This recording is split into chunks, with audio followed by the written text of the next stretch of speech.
Hi everyone and welcome back. We are joined today by Seyed Mohammad Marandi, professor at Tehran University and also a former advisor to Iran's nuclear negotiation team. So I'm very happy to have you on because it appears that we might be heading towards another big clash in your part of the world.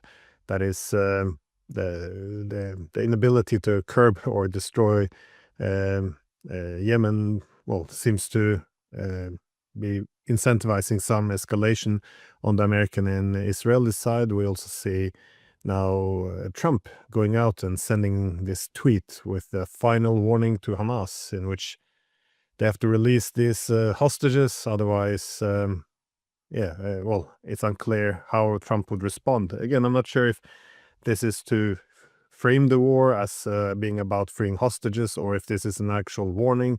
I was wondering what you read into these recent developments. Are you seeing another big war in the Middle East, possibly even between Iran and Israel and the United States?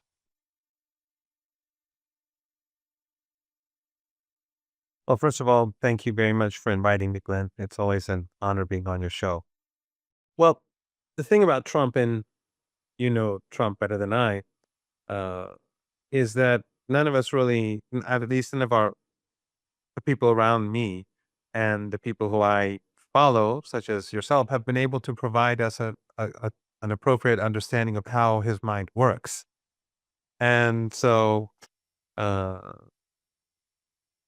since he is constantly shifting and changing his position and contradicting himself, it's unclear if this tweet is anything special. It is significant, obviously, because he's the leader of the United States, but also because it comes at a time when the Israelis are intensifying the genocide in Gaza, and they are bringing down buildings, the remaining buildings that were full of refugees at an extraordinary pace. And it's something that Western media is not covering. Yesterday and today, we've seen large numbers of buildings full of families just destroyed, so that the starvation and the misery would be intensified. So the regime is building up pressure and at this time, Trump is making this has made this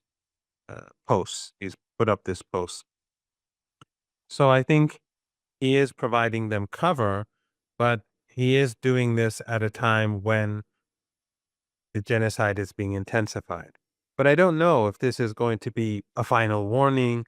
My understanding from people who know a thing or two about what's going on in Gaza is that the resistance in Gaza, Hamas, Islamic Jihad, and the smaller groups, they are in a strong position and they have new abilities to build tunnels faster, and they have the capabilities to continue this resistance for a very long time. And we've seen just today how uh, an operation was carried out against the regime.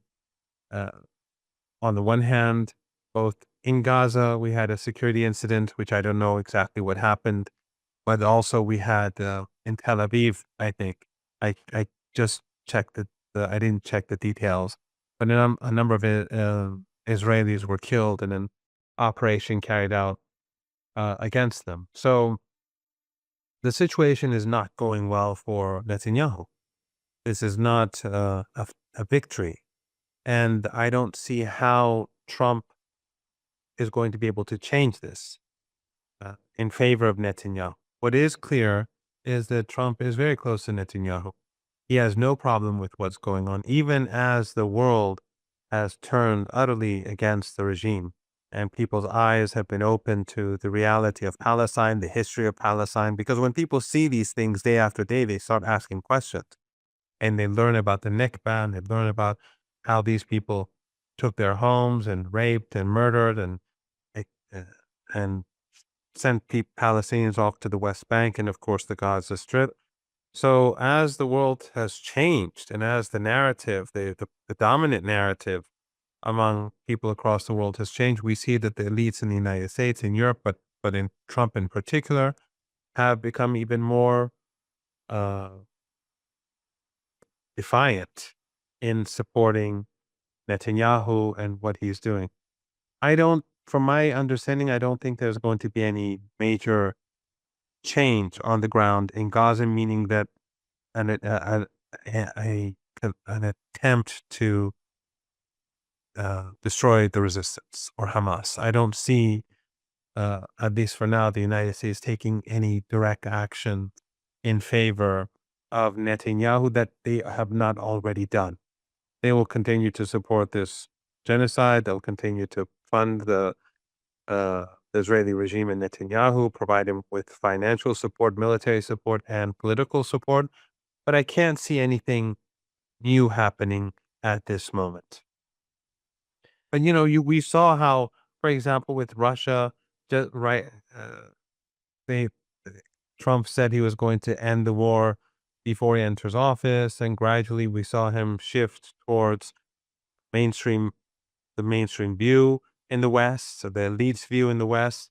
And then we saw the meeting in Alaska. There was hope that there would be some sort of change. And now he's talking about intensifying the sanctions, and the people around him are saying the Europeans must join us to bring down the Russian economy. So every day, every few days, every few weeks, we see these sudden shifts and changes on different issues. One day he's saying he's insulting China. The next day he calls President Xi his friend. One day they're insulting India. The next day, it's just chaos, and so it's literally for me impossible to make any analyze this in a way to make it meaningful for the days and weeks ahead. Yeah, well, on the impossible task of figuring out what Trump is doing, and because yeah, sometimes the rhetoric changes within half an hour.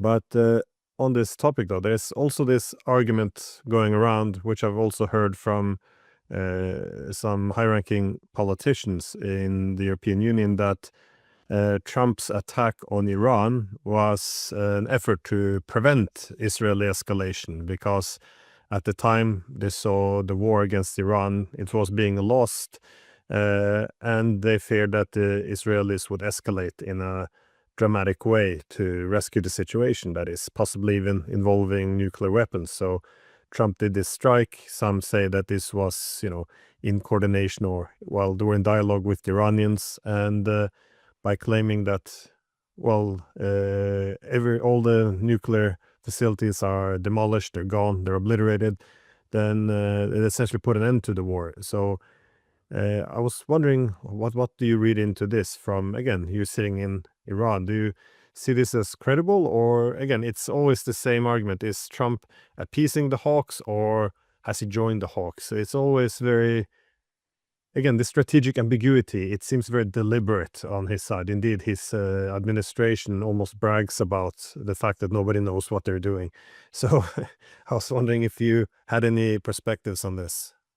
I think it's becoming increasingly clear that they don't know what they're doing. It's not as if this is some sort of uh, major attempts to create ambiguity. I think that Trump really has no idea about what he's doing, and I think his performance over the past few months has shown that.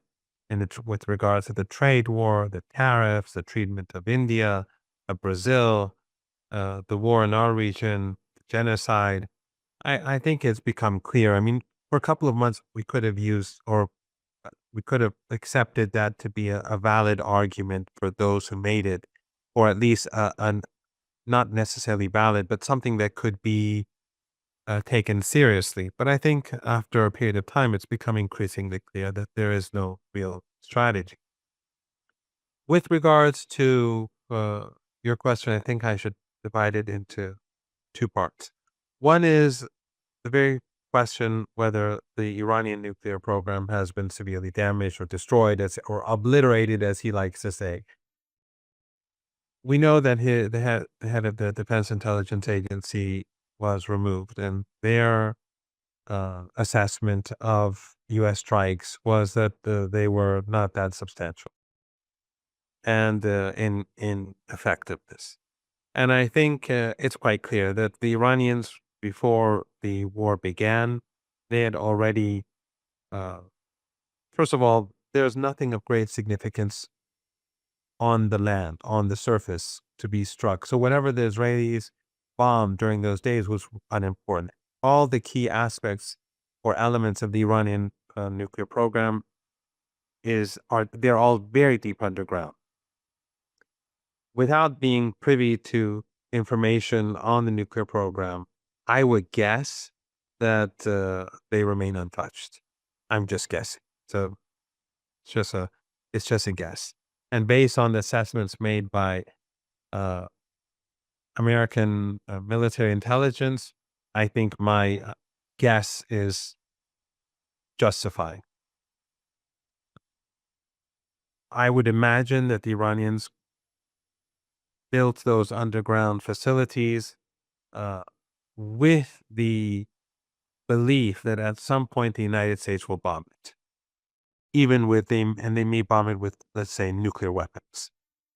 That's, I think, how they uh, moved forward when they constructed these underground facilities. But I don't believe that there's been any severe damage. B, I think the head of the IAEA said this just a couple of days ago, that Iran's ability to produce centrifuges has not been diminished. Iran has a uh, very strong industrial base in general, and the reason for that is partially because of the sanctions. For 40 some years, we've been sanctioned, and over the last couple of years, we've had maximum pressure sanctions. So Iran has been forced to become more self-sufficient in different industries. And of course, the nuclear program is founded upon an industrial base. And Iran's military program, because when the revolution happened, Iran didn't have a military industry that was notable. Almost everything was imported. But now Iran's military industry is very advanced.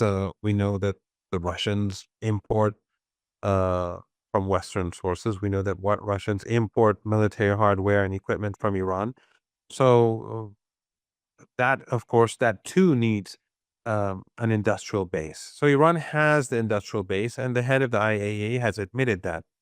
Now, Iran does not need IR-1s, the first generation of centrifuges. Iran's centrifuges today are much more advanced, much smaller, and Iran knows how to enrich uranium to very high levels. So Iran has both the bombed assets. If we accept the military intelligence, the American military intelligence, they are safe. Iran can produce new centrifuges, advanced centrifuges. And now that Iran is not cooperating with the International Atomic Energy Agency, there are many things that the Iranians can do that they will have absolutely no knowledge of. So this ambiguity or strategic ambiguity works to Iran's favor. In my opinion, the U.S. bombing of those sites was a major mistake because it allowed Iran to discontinue cooperation with the International Atomic Energy Agency for legitimate reasons. In other words, the international community, the global south, Russians, the Chinese, they understand Iran's position, especially since the IAEA was implicated in all this. With regards to the Israelis escalating, there's only one way in which they can escalate. They used everything that they had in their war against Iran, in the 12-day war of aggression, because they were trying to overthrow Iran. So they gave it their best shot. They used everything that they had, and they also used the facilities across the region that were put at their disposal in the Persian Gulf, in Turkey, the airspace of Jordan, Western capabilities. All of these were mobilized. The only way in which the Israeli regime could escalate is, of course, to use nuclear weapons. That, of course, is not something that I can say will happen or won't happen. But if Israel does use nuclear weapons, obviously, then Iran will change its nuclear posture immediately. Iran is a huge country. It has huge capabilities. Its underground capabilities, defensive and offensive capabilities, are second to none in this region. And that would have catastrophic consequences for the Israeli regime as well. In addition to that, the world will turn against the regime. This is not about, this is not just about genocide of the Palestinian people in Gaza. A nuclear attack would have global consequences, and it will have uh, enormous an enormous impact on the well-being of people across Asia, Africa, and parts of Europe. And so I think that would bring about the end of the Israeli regime. Uh, because the world will not tolerate it. It's not something that Trump and European leaders could justify. They probably would. The Europeans and Americans will justify basically, I mean, the elites will justify anything that the Israelis do. If they slaughter all the Palestinians and then all the Lebanese and all the Jordanians and all the Egyptians, they will continue to support it. And the BBC, CNN, Fox News, Breitbart, everyone will somehow justify it and blame the victims. That's how awful. That's really how sinister these people are. Uh, you know, they see Palestinians like cockroaches. To me, that's just how it is. They they would justify anything, but the rest of the world won't tolerate this. And we saw in BRICS that how the symbolism of BRICS shows how fast the world has changed. So I can't really comment on that. But what I can say is that the Israelis, when it comes to conventional warfare, they escalated as far as possible. But when Iran, but actually, after the Americans struck Iran, the Iranian strikes against the Israeli regime became more effective and more damaging. And during the last 3 days, almost all of Iran's missiles got through. So the American strike did not help. My understanding is that the Americans gave concessions to you. And the one reason for that is public knowledge. When the so-called ceasefire, we have to remember that Iran didn't accept the ceasefire. It's just a halt in fighting. In other words, Iran could restart this based upon the threats made by the Israeli regime. We don't have a ceasefire with them. But during Trump said when the ceasefire took place that the Iranians can now sell all their oil to China. Why would he say that? That has nothing to do with the war. It has nothing to do with this, the halt in hostilities. So I think that slipped from his mouth, but that was, I think, one of the concessions that the United States gave to Iran, that they will ease back on certain things, on sanctions. Of course, Iran is already exporting all of its oil, and it has maximum capacity. But I think it was meant to say that we will harass Iran less in different ways. But after the United States struck, as I said, things got worse. And Steve Bannon said that I saw him say this twice myself, where he said that things got really bad for Israel. And basically the real story, the hidden story, the unknown story about this war is that Trump saved Netanyahu. But those last those heavy strikes by Iran were carried out after the U.S. strike. And of course, afterwards, Iran also struck American base in Qatar. And Trump said none of the missiles struck, but then later on, images came out showing that indeed the Iranian missiles did strike, and they struck the most sensitive parts of the base. Well, I wanted to follow up on something you said. There was you mentioned the more likely strategic ambiguity of Iran regarding its nuclear program. Well, you're then referring to the nuclear energy, but after the war, after the United States and Israel attacked Iran, I had a talk with Theodore Postol is, as you know, he's nuclear scientist. He knows all about these nuclear weapons at MIT. He also advised the Pentagon for a while. And he was making the point, as he argued, what a disaster the decision to attack Iran was. And he made the prediction that Iran would likely develop more strategic ambiguity overall about its nuclear program. In other words, it would possibly take a position similar as Israel after a while, not confirming or denying or simply not commenting on any developments on nuclear weapons. Now, just to make it clear, I know you're not speaking on behalf of the government and you're no longer working as an advisor for the nuclear negotiation team. But how likely do you see it that Iran might develop more ambiguity in terms of a nuclear weapon program as well? In other words, to elevate its deterrent. I mean, well, the argument of Ted Postel would be this would be rational. Again, not hoping for it, but recognizing that it's much more likely that Iran would see the need for deterrent. So either it would get nuclear weapons or it will not, but anyways, leave more ambiguity about this to make countries think twice about attacking it again in the future, especially its nuclear reactors. Well, I should stress that when I was an advisor to the nuclear negotiating team, both under Dr. Zarif in 2015, but also more recently with Dr. Bagheri, I was a media advisor, so I wasn't a part of the negotiations itself.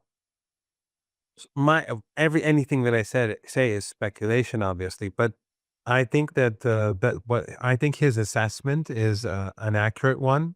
I think he definitely knows what he's talking about, and I actually I didn't see your particular program with him, but I saw a program that Alistair Crook advised me to watch. I think it was a few weeks before a week or two before your program. I should watch your program with him.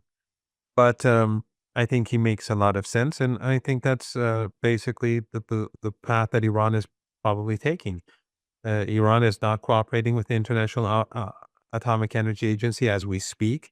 I mean, there is cooperation in the sense that they allowed two inspectors to come to Iran to go to Bushehr, the Bushehr nuclear power plant, because it has been built by the Russians, and they were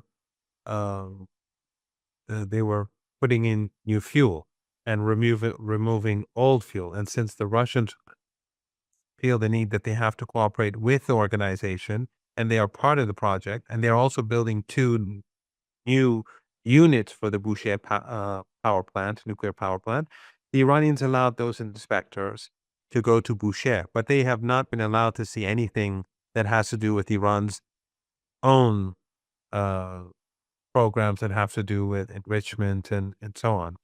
So it's only been Bushehr. But so I think that this ambiguity is there. There is the fatwa, and that fatwa we've discussed earlier as I understand it, two key issues linked to it. One is it's a moral issue, and the Iranians during the war with Saddam Hussein, when the West gave Saddam Hussein chemical weapons, the leader back then, Ayatollah Khomeini, Imam Khomeini, he refused to allow Iran to produce chemical weapons in response to Saddam's chemical weapons, and he said they're inhumane. And so there's a precedent for this. But the second issue is, of course, that Iran has 15 neighbors. Iran is a very large country, and having 15 neighbors is an excellent thing, but it also has potential problems. If Iran develops a nuclear weapon, then you have all these countries that are immediate neighbors, but also countries that are further off that would be encouraged to develop nuclear weapons. And that is dangerous for the region. So Iran doesn't want a nuclear weapon for these reasons. But the current head of the Supreme National Security Council, Dr. Larijani, was a very competent figure. Before he became the head of the council, the Supreme National Security Council, last year or a few months ago, he came on television and said that if there's a threat, a threat to Iran's existence, then Iran's nuclear posture will change. And he is now the head of the Supreme National Security Council. So people can read into that what they will, but I think it's clear that the professor's assessment makes sense. I think that Iran wants to preserve nuclear ambiguity. That doesn't mean it will produce a nuclear weapon. But it means that Iran could create an environment where nuclear weapons could easily and swiftly be produced and put into those underground bases across the country in case of an emergency. I think that makes sense. I think any country that sees how the Israelis and the West behaves would understand that Iran doesn't want a nuclear weapon, but Iran will not allow its existence to be threatened. And the behavior of the Israeli regime in carrying out this Holocaust and the behavior of the West in supporting the Israeli regime, no matter what it does, I think makes this assessment not just a valid assessment, but I think the more correct position to take. Yes, well, this ambiguity, though, it seemed that that was a predictable consequence to come. But I guess just a very brief last question. How likely do you see it as another war starting between the Israelis and Americans on one side and the Iranians on the other? Well, Glenn, that's what people talk about here in Iran, but at the same time, people go about their lives. They go out for dinner. I'm on campus. We have theses that have to be presented and work to do. So life goes on. I think the Iranians feel confident today about their situation because they did win the war, especially the last days of the war went well for Iran. But also it's clear that the Iranian armed forces, you hear news that the Iranian armed forces are swiftly moving to prepare themselves for war. And that since the Israeli regime used all of its capabilities, they now know, the Iranians know about their own weaknesses and the Israeli regime's weaknesses and strengths too, much better. So both the military is making changes and they're improving their missile capabilities and their defense capabilities, their security capabilities. Lots of people who were affiliated with Israeli intelligence, they were arrested and their networks were dismantled. And in addition, and also the security apparatus is more aware of what sort of capabilities the Israeli regime has, and they're dealing with that. And also Iran's relationship with countries across the global south are improving. You saw that during the official photo that was taken before the parade, the military parade in Beijing, uh, President Pezeshkian and his daughter was with him, were standing right beside President Xi. And I think that shows how deep the relationship is. And also during the Shanghai Cooperation Organization summit, President Putin and President Pezeshkian had a very long meeting as well. And he had meetings with others. But what I'm saying is that Iran's relationship with the global south is evolving. And the U.S. and Western countries, and you've discussed this in detail, by pushing India away and Brazil away and antagonizing all these countries and threatening Russia, all these serve Iran's interests because it gives Iran more options and more opportunities to strengthen its relationship with countries across the global south. So I think that if there is another round of war, it will be worse for the Israeli regime than last time. And that's why I would say that if I was an Israeli, I wouldn't do this. But we have to keep in mind that this is Netanyahu, and his interests do not necessarily coincide with the interests of the regime. And the people around him, although overwhelmingly Israelis are Zionists and they support, according to their own polls, they support genocide, but the people around him, his political allies today, are compared to other Zionist fanatics. So rationality is not necessarily something that governs or that rules in Tel Aviv or in Washington. So we cannot be certain about the future, but Iran is much more prepared today than it was before. Well, Professor Marandi, I know you're a busy man, so I will let you go now. But thank you so much for your time. It's always a pleasure, Glenn. Whenever you tell me to come on your show, I will come on your show. Well, I always have time for you. thank you. Thank you.